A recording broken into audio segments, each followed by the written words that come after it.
Bismillahirrahmanirrahim. Assalamualaikum warahmatullahi wabarakatuh dan salam sejahtera. Untuk perkongsian pada hari ini, saya akan tunjukkan cara bagaimana kita boleh menghasilkan soalan-soalan kuis dengan menggunakan aplikasi Quizizz. Tujuan kita menggunakan Quizizz, tuan-tuan dan puan, ialah sebenarnya apabila kita mengadakan sesi latihan dan kita mahu melihat sejauh manakah perubahan-perubahan yang berlaku terhadap peserta-peserta latihan, maka kita sesuai gunakan Quizizz ini kerana dia ada elemen fun learning, seronok santai, sesuailah untuk pelbagai lapisan peserta khusus.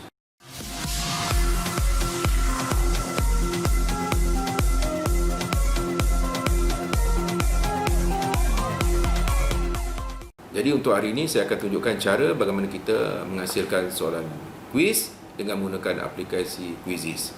Baik, langkah pertama tuan-tuan, kita ke laman web dia, ke tapaknya paparan Quizizz. Jadi type saja quizizz.com, kita klik. Okey, kat sini ada 3 pilihan. Sama ada kita enter code, ini kalau kita sebagai peserta lah. Kemudian kita login kalau kita dah ada account, ataupun sign up kalau first time kita baru menggunakan Quizizz. Tapi hari ini saya dah ada account, saya tekan login sahaja. Okey, jadi kat sini saya akan pilih akaun yang saya mahu gunakan. Saya gunakan akaun ini, misalnya eDidik.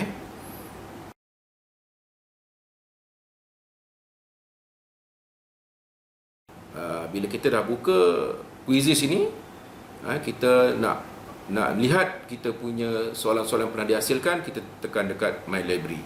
Okey. Tapi hari ini saya nak tunjukkan bagaimana kita nak create satu quiz yang baru. Jadi sudah tentu kita klik pada butang yang warna ungu ini, iaitu create. Kita klik dan kita pilih menu yang pertama, iaitu kita nak create quiz. Baik, dekat sini kita namakanlah quiz kita. Katakan nama quiz ni tak apa, nanti kita boleh ubah dari segi namanya pada bila masa. Katakan quiz itu ialah maklum balas modul 1 TS25. Okey, itulah TS25. Baik. Lepas tu kita pilih choose relevant subject. Kita pilihlah yang ini, professional development. Tekan next. Baik, sekarang ini kita ditunjukkan dengan paparan untuk menghasilkan soalan. Kat sini ada 2 menu, sama ada kita nak new question ataupun teleport. Tapi sekarang ni saya nak gunakan teknik bagaimana kita menggunakan soalan-soalan sedia ada yang telah digunakan ataupun telah dihasilkan oleh pengguna-pengguna Quizizz yang lain. Kita nak gunakan soalan mereka supaya kita dapat jimatkan masa. Jadi kat sini saya tekan teleport. Saya klik kat sini. Dekat sini kita boleh carilah soalan yang berkaitan dengan keperluan kita. Misalnya kat sini dah ada aktiviti maklum balas TS25. Ada 13 soalan kat sini. Ini merupakan pengguna-pengguna daripada Quizizz yang lain lah. Yang ini pula ada Quizizz TS25 modul 1 bimbingan dan pementoran. Ada 20 soalan. Kemudian seterusnya kat sini ada modul 1 TS25. Banyak soalan ni. Jadi kita kena lihat yang bersesuaian lah dengan keperluan kita. Jadi saya rasa saya akan pilih soalan yang inilah, toolkit 5.4. 5.4 ini ialah untuk soalan bagi modul 5. Jadi saya pilih yang ini. Lihat ni, apa saya buat ialah saya cuma bila saya klik sini tuan, di sebelah kanan ni dia keluar soalan-soalan daripada soalan kuis ini, daripada Rahman 2168 ni. Terima kasihlah kepada Cik Rahman. Saya akan gunakan dia punya bahan lah. Sambil tu saya merayau sikit, tengok kalau ada soalan lain. Ni kuis 25 modul 4. Banyak 25 ni tak nyala. Semakin ramai orang menghasilkan. Okay, sekarang ni saya gunakan yang ni lah, toolkit 5.4. Apa saya buat ialah saya klik ini saja, dia akan keluar soalan-soalan. Jadi kita terus ambil. Nak ambil, tekan je add. Tekan saja add. Okey, dah masuk. Okey, pergi ke soalan kedua. Tekan add lagi. Dia masuk quiz yang kita nak hasilkan. Tekan add lagi. Dan kita buatlah seterusnya sampai habis. Sampai habis. Sebab kita nak ambil semua soalan ni. Tak banyak. Lebih kurang ada 20 soalan. Okey, set dan begitu. Bila kita add aja, kat sini dah ubah kepada add again, menunjukkan bahawa kita dah pun add. Jadi jangan tekan lagi, nanti dia redundant atau soalan yang sama. Jadi tekan add saja. Tekan add sahaja sampai habis tuan, sampai habis. Senang soalan ni, semua betul salah saja. Okey, dah selesai sebab semua kita dah add. Selesai ni, kita tekan anak panah ni tuan-tuan untuk kita keluarlah daripada paparan ini. Kita keluar. Sekarang kita dah masuk, ini kita punya ni. Tadi kosong kan dah banyak sebab kita copy saja orang lain punya. Baik, selesai ni, kita tengok tuan-tuan, tengok dulu adakah soalan ni betul. Kita semak dulu program transformasi sekolah 2025 merupakan salah satu daripada usaha Kementerian Pendidikan Malaysia ke arah meningkatkan kemenjadian murid dan sekolah berkualiti. Betul. Jadi kalau kita dapati jawapan salah, tekan edit dan kita boleh type semula lah atau tambah dan sebagainya. Lepas tu yang jawapan yang betul ni, kita tekan saja. Ini menunjukkan itu jawapan yang betul. Kalau jawapan salah, kita klik pada salah. Selesai ni kita puas hati, tekan save lah. Lihat pada masa. Masa yang diberikan adalah 30 saat. 30 saat untuk soalan salah betul ni, kita ambil kira dia baca semua ni. Dia baca tu, dia ambil kira nak pilih 30 saat ni. Jadi kalau tuan-tuan rasa sesuai, kekalkan. Tapi kalau nak ubah, kalau soalan mudah ni, kita nak buat 20 saat pun boleh. Tapi kekalkanlah 30 saat. Lepas tu tekan save. Jadi sebelum kita gunakan semua soalan tuan-tuan, langkah yang terbaik ialah kita semak dahulu. Sebab kalau kita dah guna, salah jawapannya nanti susah kita nak jawab. Jadi kita tengok tuan-tuan dekat sini, kita tengok dari segi semua jawapan dia betul salah.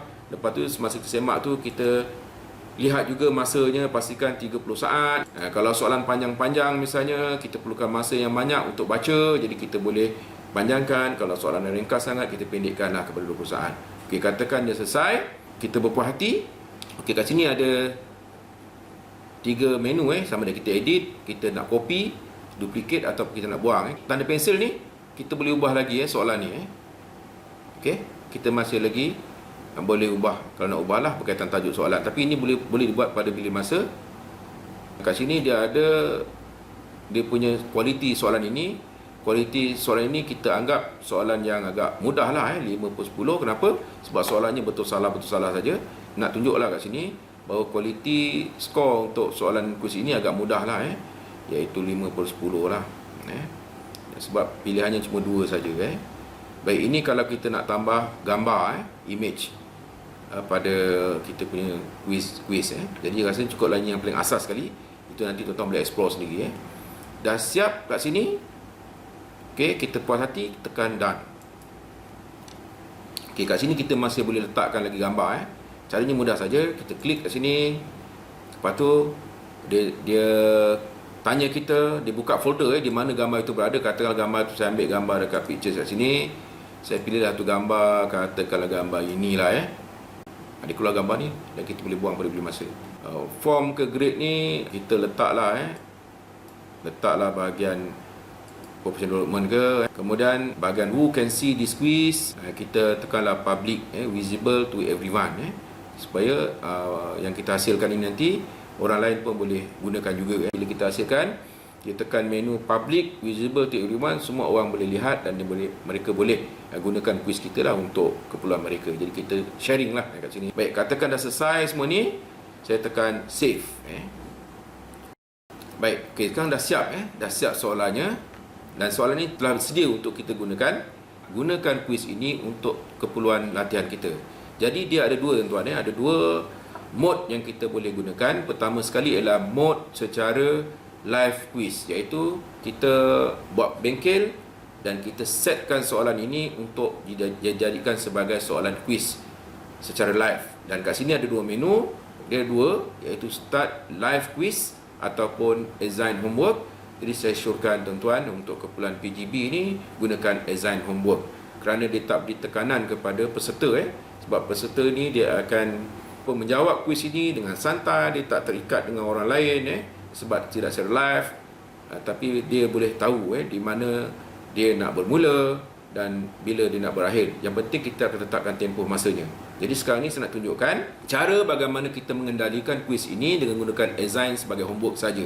Jadi kita hanya tekan saja assign homework tuan-tuan, tekan assign homework begini, dan kat sini kita tetapkan bila kuis ini kita mahu mulakan. Dekat sini dia nyatakan bahawa ini tarikh sekarang, ini 8 hari bulan, dan dia benarkan kita setkan sampai 21 hari bulan. Dia boleh cuma 2 minggu saja 2 minggu saja. Jadi sekarang ni katakan khusus yang nak dikendalikan nanti pada 19 hari bulan. Dia sudah mula kat sini, tekan 19 bulan. Okey. Tarikh pada 19 Oktober. Bila nak mula? Katakan kursus itu bermula pada pukul 8 pagi. Saya akan setkan sini pukul 8.30 pagi lah. 8.30. Jadi kuis ini hanya aktif pada masa ini. Okey, selesai ni, lebih tahu kuis ini akan bermula 11 hari lagi, 15 jam dan 46 minit. Okey tuan, setelah kita setkan tarikh bila kuis ini akan aktif, iaitu pada 19 Oktober jam 8 pagi, 8.30 pagi, iaitu 11 hari lagi, maka kita terus pergi ke continue. Tekan continue kat sini. Okey, continue. Dekat sini dia keluarkan kod. Kod ini kita cuma copy saja kod ni tuan. Saya copy daripada semua ni. Okey. Saya copy. Saya pergi ke Telegram. Saya pilih dekat sini. Bahagian ni tuan, kita save kat kita punya lah, save message dan kita paste. Jadi kita buanglah ni. Soalan quizzes quiz untuk modul 1. Baik, kita santar pada diri kita sendiri. Nanti bila kita buat bengkel, kita tinggal forward saja. Dah selesai. Okey, jadi kat sini dia akan berikan makluman kat sini bahawa tugasan ini atau kuis ini merupakan soalan kuis tugasan. Dari segi accuracy, ketepatan kosong sebab belum memula. Ada 20 soalan, kosong partisipan ataupun yang mengambil bahagian belum lagi lah, peserta belum ada lagi. Sebab kita hanya aktifkan 11 hari lagi. Okey, selesai. Jadi kat sini kita boleh lihat kuis. Dah siap ni kita boleh lihat kuis macam mana rupanya lah. Ini rupa kuis kita. Nanti kalau kita mainkan, inilah bentuk soalannya. Tadi dalam mode edit dia ada jawapan betul salah. Tapi bila dalam mode yang sebenar ni dia tiada. Tiadalah jawapan tak ada. Jadi sekarang soalan ini telah ready untuk digunakan. Jadi untuk lihat kuis ini semula atau untuk edit kuis ini semula, kita pergi kat bahagian My Library. My Library. Nampak kat sini tuan-tuan? Ini kuis kita sekarang ni. Maklum balas modul 1 teori 25. Ini sebenarnya soalan ini dah siap dan kita dah pun setkan bila dia akan diaktifkan. Jadi dengan tu selesailah kerja kita. Jadi sangat mudah. Jadi dengan quizzes ini dia membolehkan kita menggunakan kuis-kuis yang telah dihasilkan oleh pengguna-pengguna lain untuk kita copy lah kuis tersebut, untuk kita jadikan sebagai kuis kita bagi disesuaikan dengan setting kumpulan sasaran ataupun kumpulan peserta-peserta yang hadir dalam kursus kita. Jadi itulah dia perkongsian saya pada hari ini, iaitu bagaimana kita menghasilkan soalan kuis dengan cara yang mudah tanpa kita menaip apa-apa pun. Cuma kita buka quizzes, kita tekan teleport, ingat tekan teleport tadi. Lepas tu kita terus cari soalan-soalan quiz yang berkaitan dengan bidang kita. Lepas itu kita tekan add quiz tu dalam kita punya tapak dan seterusnya kita sesuaikan mengikut keperluan kita. Baik, kemudian bila kita dah ready ni, kita tekan dekat report. Report ni nak tunjukkan tuan apakah kuis yang sedang ataupun akan dilaksanakan. Macam ni sekarang kita ada satu kuis, iaitu modul 1 TS25. Okey, yang sedang berjalan sekarang ni tapi belum aktif. Sesiapa pun tak boleh jawab lagi sebab kita belum berikan link, kita belum berikan kod ni tuan-tuan. Baik. Jadi itu saja pengkongsian kita pada hari ini. Diharapkan dapat membantu sikit sebanyak. Sekian. Assalamualaikum warahmatullahi wabarakatuh. Jumpa lagi dalam sesi yang berikutnya.